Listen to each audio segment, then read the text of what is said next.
I want to move to these excerpts from the speech real quick. Let's get to the first one here of Jeb Bush talking about, in a grand overarching way, about the importance of alliances in the world. 70 years after America and Western Europe began to build the post-war architecture of security, that alliance is as relevant as the day it was founded.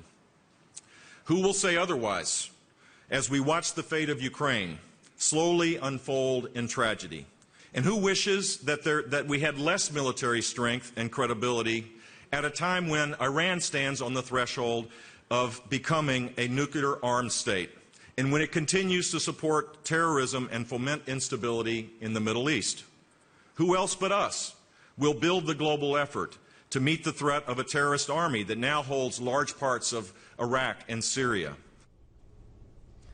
Al, not quite 8 years ago, maybe 7 years ago, Barack Obama went to Berlin when he was a candidate for president and talked about the importance of alliances. Here's Jeb Bush talking about the importance of alliances. What do you think about the tone of that and the substance of it coming from a Republican in this point in time? Well, it's interesting. There have been great speeches by Americans in Berlin. Yeah. JFK, Ronald Reagan, Obama, as you said 7 years ago. This will not join that list. He did no harm, as Mark said earlier. He didn't do a Romney, didn't insult anybody. But it's interesting that he talked about alliances when you compare it to the Obama speech 7 years ago, because that's exactly what Obama talked about. But Obama did it in the context of criticizing George W. Bush's administration for their unilateralism. And I think that Jeb Bush, by instinct, is going to be not closer to Obama's foreign policy, but much more of a multilateralist. You think so? I mean, there's been, I remember when you've heard his first big foreign policy speech, you thought, boy, he sounds a lot like George W. Bush. He's a neocon through and through. This speech has a slightly different tone. Sounds a little different to you than that one. It does, because I'm not sure, despite the record, that W was really a neocon. I think Cheney dragged him there. The second term, he was certainly less of one. The Condi term. Right, exactly. And I think that there have been no policy differentiations, domestic or foreign, between Jeb and his brother. Right. But I do think his instincts will be much more of a he'll be much more like the second Bush term than the first Bush. All right, let's listen to let's catch the next piece of sound here in the next video. Here's Jeb Bush talking about a very pertinent issue for Germany and, in this moment, Russia.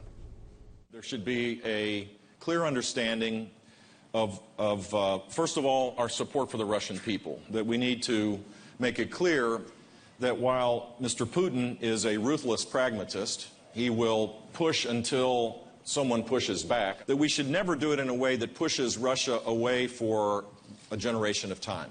That ultimately Russia needs to be a European nation, and that everything we do ought to be to isolate its corrupt leadership from its people. We're beginning to realize that the reset button didn't turn out so hot.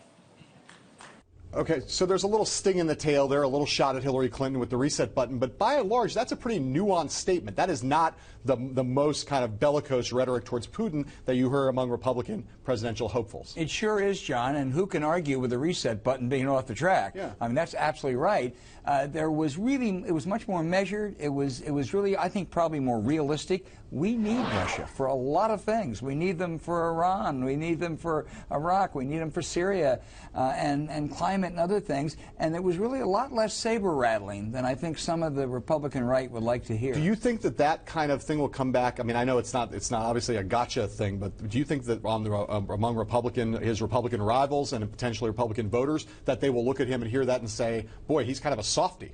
I think it'll be thrown back at him by some of his rivals. I don't think that's going to be a determinative issue, at least at this stage. If Russia does something bad, perhaps. All right, let's listen to Jeb. If they further do something bad. Yes, yeah, I'm sure that's coming too. Let's listen to our last clip here, Jeb Bush talking about his dad. And you will understand if I note as a point of personal pride that my dad, my father, the greatest man I've ever met, the greatest man alive in my humble opinion,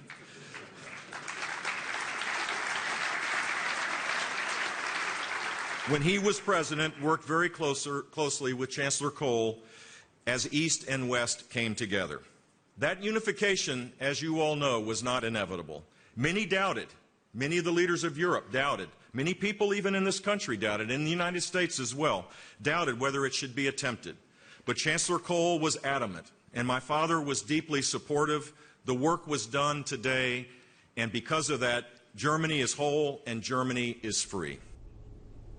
interesting, the praise for his father, not in the prepared text. He ad-libbed that. What do you think the motivation was for him to talk that way about his dad in front of this audience? To identify on foreign policy with Bush 41. If you look at that, if you look at that record, first Gulf War, success. Managing the end of the Cold War, absolute success. German unification, success, as opposed to Bush 43, where you can't find any foreign policy successes. You guys know a lot more about politics, but let me tell you something about math.